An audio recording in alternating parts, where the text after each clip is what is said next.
जैसे माला होती है, माला में बड़े छोटे मणके होते हैं, माला में बड़े छोटे फूल होते हैं, पर हर फूल के अंदर से एक धागा गुजरता है जो उसको धारण करता है। ठीक इसी प्रकार से जो ज्ञान रूपी धागा है वो हम सबको धारण किए हुए है। धागा टूट जाए तो सारे मणके बखर जाते हैं। तो वो जो यूनिवर्सल शक्ति है उसने हमें धारण कर रखा है, और जब तक हम उसे नहीं जानेंगे तब तक सद्भावना का स्रोत हमें पता नहीं चलेगा। कहा गया है कि मुद मंगलमय संत समाजू, जो जग जंगम तीरथ राजू। संतों का जो सम्मेलन होता है, मुद मंगलमय संत समाजू, जो जग जंगम तीरथ राजू, जिसको जंगम तीर्थ की चलता फिरता प्रयागराज, एक तो एक स्थान पर होता है, जैसे त्रिवेणी है, आप वहां पर जाओ तो गंगा और यमुना दो धाराएं दृष्टिगोचर होती हैं, और तीसरी धारा जो सरस्वती की होती है वो दृष्टिगोचर नहीं होती। उसको ये मानते हैं कि किले के नीचे से आकर के वो मिल रही है, तो वो तो एक स्थान पर स्थावर तीर्थ है।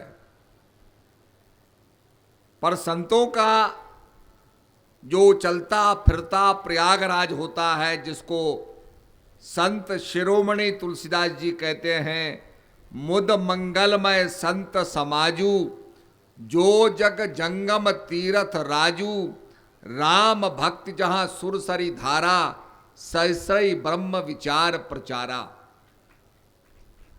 राम की भक्ति जो छुपी हुई होती है, प्रकट नहीं होती, उसकी उपलब्धता संत कराते हैं। हमारे संतों ने कहा, काक होए पिक बको मराला, सुन आश्चर्य जन कोई, सत्संग गति महिमा नहीं गोई। सत्संग की महिमा गाई नहीं जा सकती है। इट इज सो इंपॉर्टेंट कि सत्संग ट्रांसफॉर्मेशन लाता है, बदलाव लाता है। आज यहां देखिए कितनी गर्मी पड़ रही है, पर हम यहां सब आए हुए हैं, और जो भी चाहे असुविधा हो चाहे सुविधा हो, बैठ करके एकाग्रचित से सत्संग को सुन रहे हैं। और ये क्या है? सद्भावना सम्मेलन।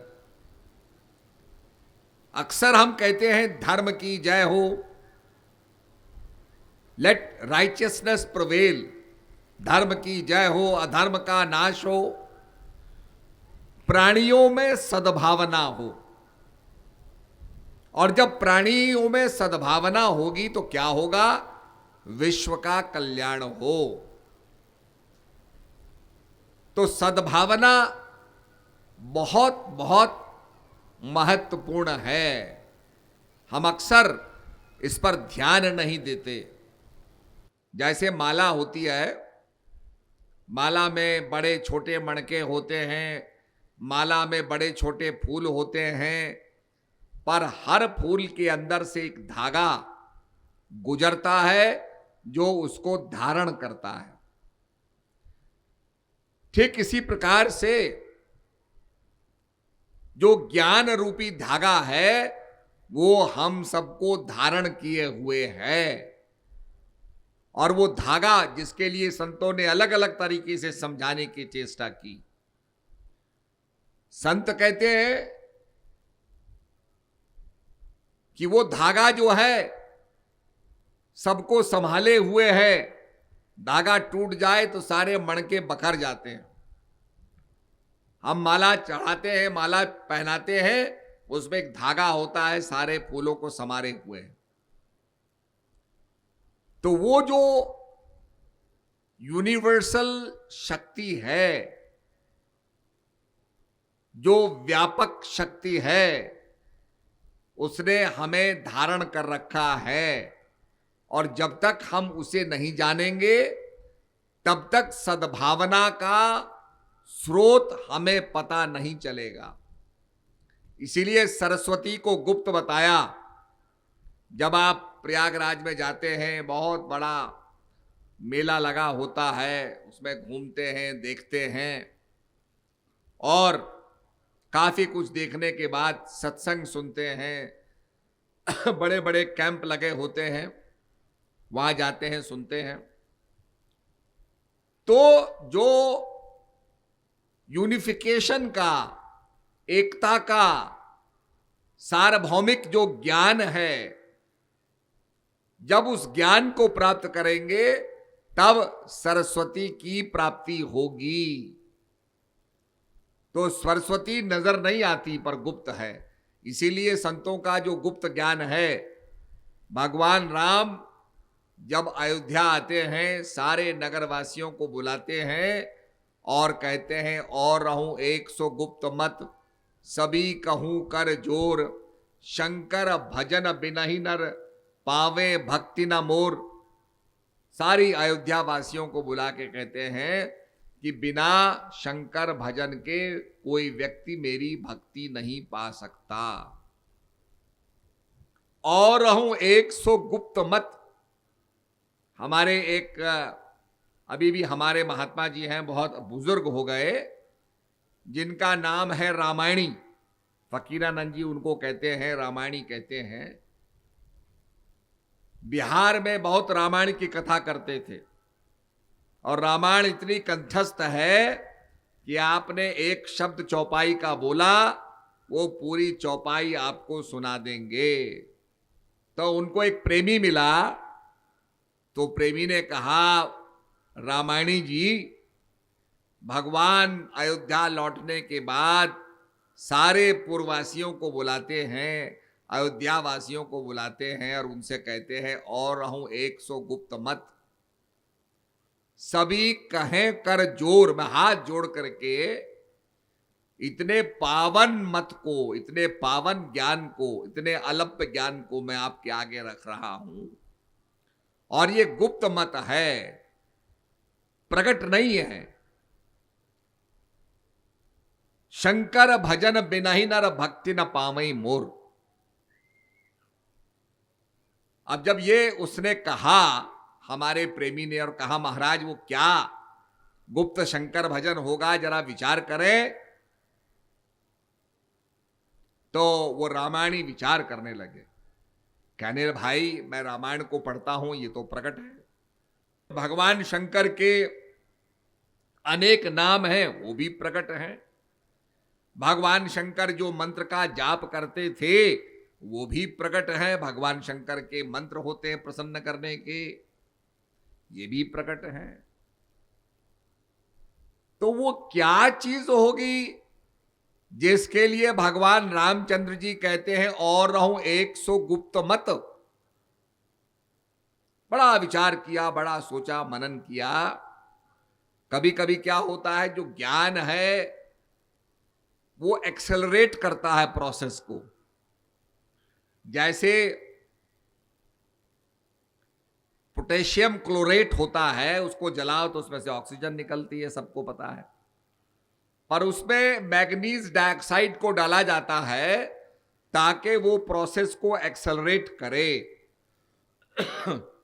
तो ऐसे ही कभी कभी ज्ञान एक्सेलरेट नहीं करता, वो बाधा बन जाता है।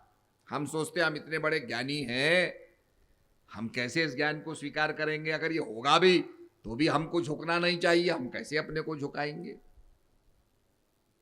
कहा है, झुकते वो हैं जिनमें जान होती है, और अकड़े रहना तो मुर्दे की पहचान होती है। संतों के शरण में तो झुका ही जाता है। आप नल के बाल्टी में पानी भरते हैं तो बाल्टी को नलके के नीचे रखते। कभी नहीं आपने देखा कि कोई आदमी बाल्टी को नलके के ऊपर रखेगा, नीचे रखेंगे। ग्रेविटी से पानी फ्लो करता है, प्रेशर से पानी फ्लो करता है और बाल्टी में चले जाता है, क्योंकि ग्रेविटी से पानी बाल्टी में पहुंचता है। ऐसे ही कहा, गुरु को कीजिए दंडवत कोट कोट प्रणाम, कीट न जाने भृंग को गुरु कर ले आप समान। ये बात कबीरदास जी ने कही, गुरु महाराज को प्रणाम करो। और जो कीड़ा होता है, भृंगी कीड़ा होता है, वो दूसरे कीड़े को लेकर के उस पर कंपन मात्र से, नाद मात्र से एक वाइब्रेशन पैदा करता है और वाइब्रेशन पैदा करके उसको अपने समान बना लेता है। तो कबीरदास जी कहते हैं कि माला मुझसे लड़ पड़ी तो क्यों फेरे मोए, मन की माला फेरते तुरंत मिला दूं तोए। अगर तू मन की माला को फेर लेगा, जो हमारी श्वासों की माला है, जो चल रही है दिन रात, हर व्यक्ति के अंदर माला चल रही है, हर व्यक्ति श्वास ले रहा है। Anybody who is living being is inhaling and exhaling. हर आदमी श्वास ले रहा है और छोड़ रहा है। और कोई कहे साहब मैं श्वास लेना रोक लेता हूं, तो रोकने के बाद फिर वो मरने लग जाएगा, कहता मैं तो दम फूल रहा है, मर रहा हूं। तो कहने का मतलब यह है कि जो श्वासों की माला है, जिसको कहा निरंजन माला घट में फिरे दिन रात, ऊपर आवत नीचे जावत श्वास श्वास चल जात, और संसारी नर समझे नाही वृथा उमर बिहात, निरंजन माला घट में फिरे दिन रात। ये जो माला सबके अंदर चल रही है, हिंदू, मुसलमान, सिख, ईसाई, सबके अंदर ये माला चल रही है, पर इस माला को हम नहीं जानते। तो संतों ने कहा ये क्या है माला, तो उसको कहा रब का नाम, प्रभु का नाम। श्वास श्वास सुमरो गोविंद, मन अंतर की उतरे चंद। ये श्वास श्वास, प्रत्येक श्वास में प्रभु के नाम का सुमरण करो। पर हम नहीं जानते, क्योंकि ये गुप्त है। और रहूं 100 गुप्त मत, सभी कहूं कर जोर।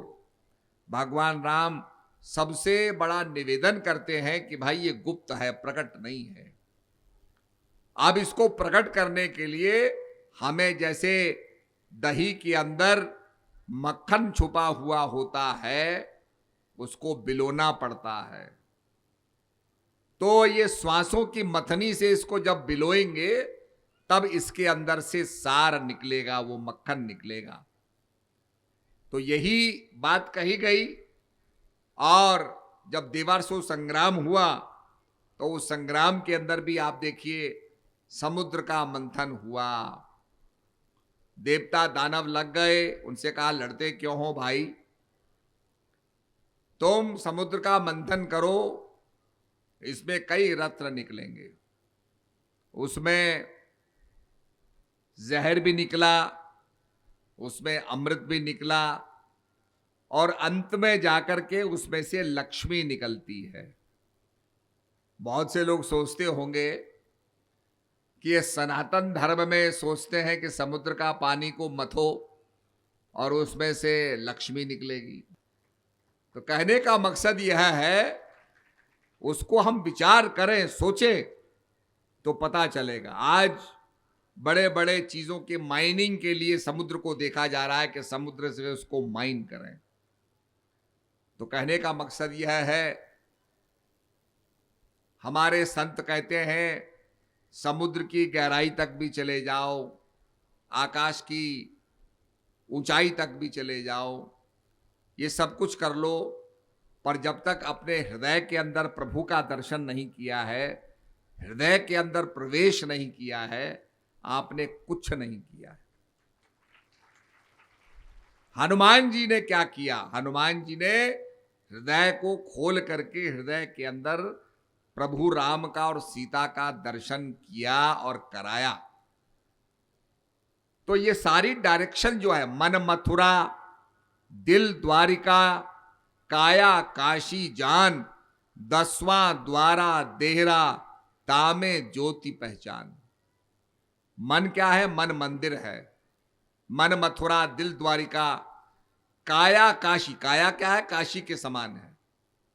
और इस 10 दरवाजे के अंदर जो परमपिता परमात्मा, जो शक्ति छुपी हुई है, हे मानव तू उसको पहचान। ये एक इशारा संतों ने दिया। और सदगुरु महाराज कहते हैं, जब तुम निष्काम भाव से, छल कपट को लेके नहीं, निष्काम भाव से सत्संग को सुनोगे, तुम्हारा हृदय जब फर्टाइल होगा, हृदय के अंदर जिज्ञासाएं समाप्त हो जाएंगी, your questions will be answered, then you are ready to take the knowledge. तब आप ज्ञान को लेने के लिए तैयार हैं।